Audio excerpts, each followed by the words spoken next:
Step into a world of romance and mystery with Tamora Rose, where candlelight flickers against stone walls, secrets are whispered behind gloved hands, and love dares to bloom in times that were never kind to it. Today we're talking about a question that comes up again and again among romance readers and writers alike. What actually makes a romance historical, and what doesn't? Historical romance has an undeniable pull. There's something intoxicating about falling in love with another century, where every glance carries risk, every touch is charged with consequence, and society itself can be the greatest antagonist of all.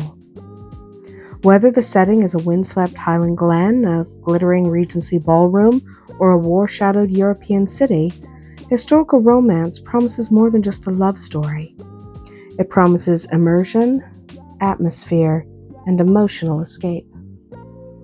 But here's where things get interesting. Not every story set long ago truly belongs to the historical romance genre. A corset does not automatically make a book historical. And a castle in the background does not guarantee that delicious sense of time and place that readers crave. So let's peel back the lace and talk about what really defines historical romance as a whole, and where the lines begin to blur. At first glance, the answer seems simple enough. A historical romance is a romance set in the past. But that definition alone is far too loose to capture what readers actually expect when they pick up a book labeled historical romance. The past is a vast landscape, and not every era creates the same sense of distance, constraint, and transformation. For a romance to truly feel historical, there must be a clear sense of temporal separation, a feeling that we are stepping into a world fundamentally different from our own. Generally speaking, this means the story is set at least 50 years ago, and often much, much more. Regency and Victoria England are perennial favorites, but readers also flock to medieval Europe, to the American frontier, ancient civilizations, wartime era, and even the Jazz Age. So why does that distance matter so much? It's because historical romance readers aren't just reading for the plot.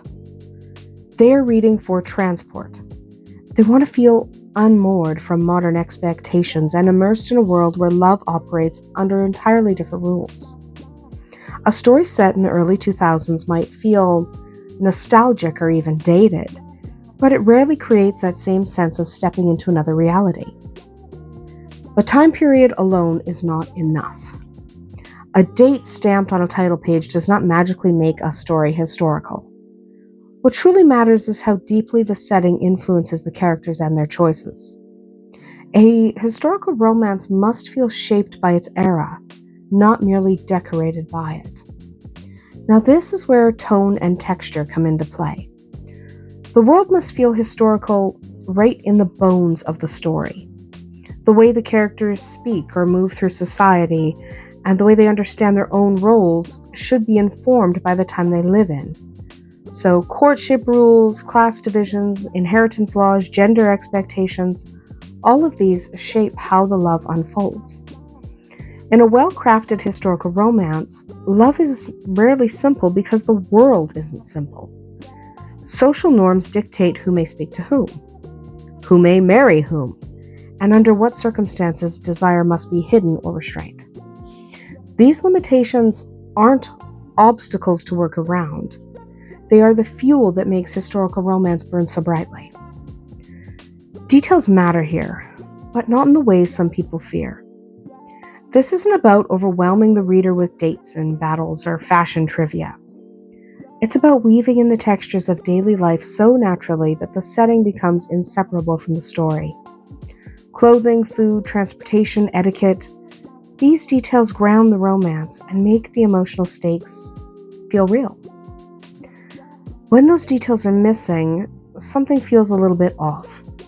A duke who speaks like a modern-day dating app profile, or a medieval heroine who navigates society with entirely contemporary assumptions, well, these can break the spell. Readers don't necessarily demand strict historical accuracy in every detail, but they do want it to feel authentic. not necessarily to be authentic. Those are two very different things. That said, historical romance exists on a spectrum. Some authors strive for meticulous realism, while others allow themselves a slightly modernized tone or slightly more progressive lenses. Both approaches can work beautifully as long as the story remains aware of its setting and respects the weight of history rather than flattening it to background wallpaper.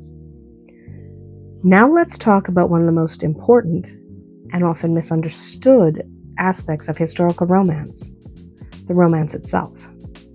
In a true historical romance, the love story has to be at the core of the plot.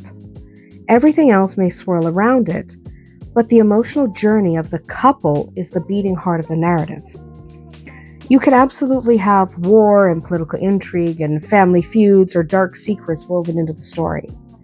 In fact, many of the most compelling historical romances thrive on those tensions. But if the romantic relationship becomes secondary to a larger adventure or historical saga, the book begins to drift away into a different genre entirely. Historical fiction with romantic elements is not the same thing as historical romance. The distinction lies in narrative priority. In historical romance, the plot bends around the relationship, not the other way around. Readers come in expecting emotional investment, intimacy, and a deeply satisfying romantic payoff. So what doesn't count as historical romance?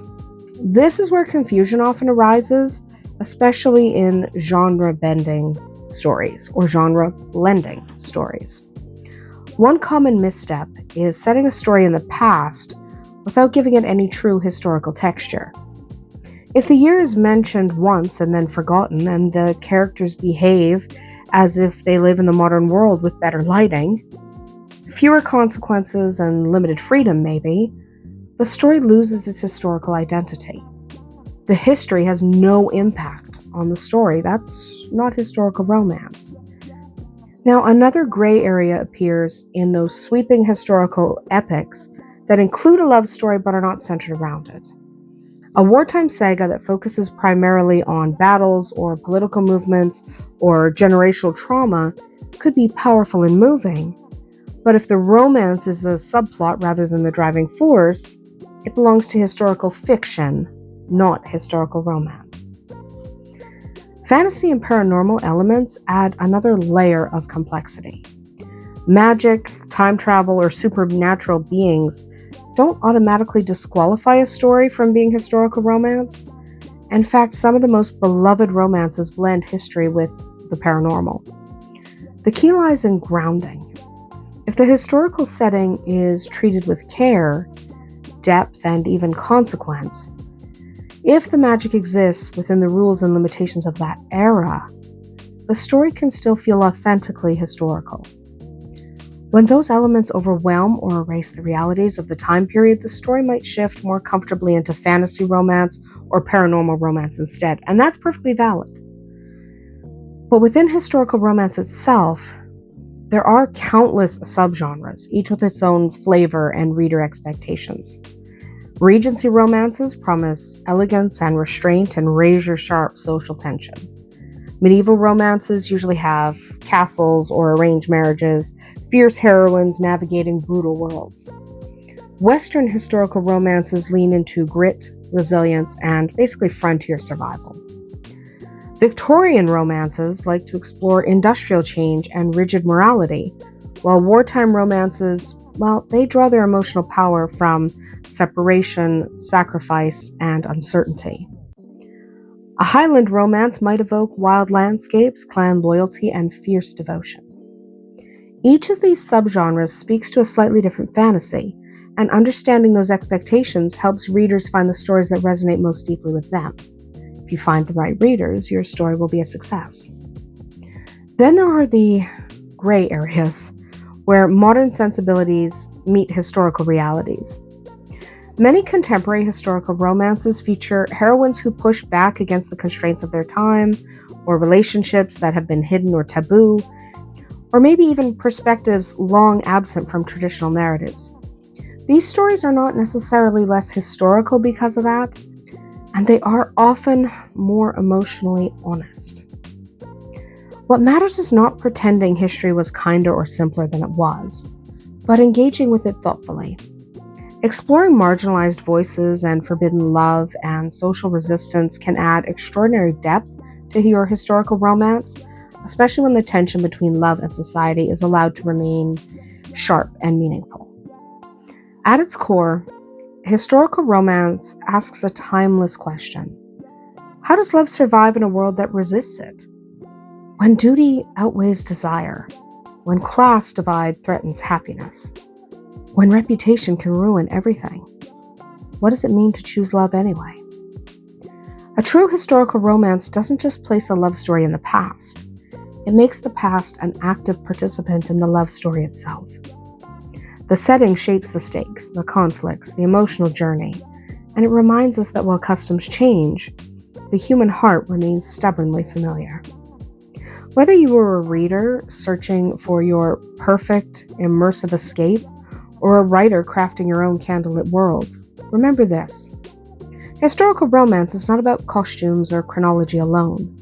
It's about atmosphere, emotional consequence, and a love forged under pressure. That's it for today. Tell me in the comments which historical era steals your heart every time. Until we meet again, may your days be filled with passion and just a touch of magic.